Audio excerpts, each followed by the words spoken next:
You ask Tiger to calculate. This deals with finding the midpoint between 2 points. The midpoint between the 2 points is -5,76. Let's solve it step by step. Plot the 2 points and calculate the midpoint using the formula. The coordinates of point 1 are, x1 equals -30, y1 equals 82.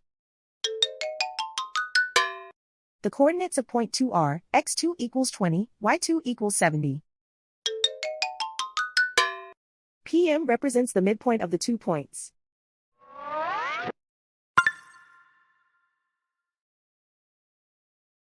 Use the x values in the midpoint formula to find the midpoints x.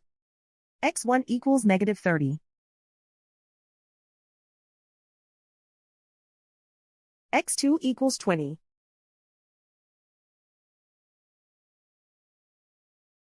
Simplify the arithmetic.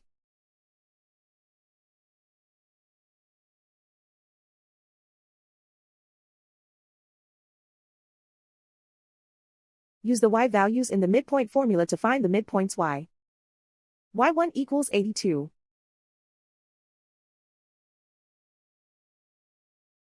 y2 equals 70.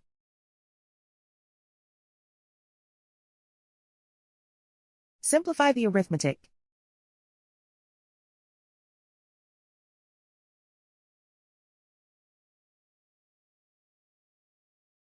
And so, the midpoint is -5,76.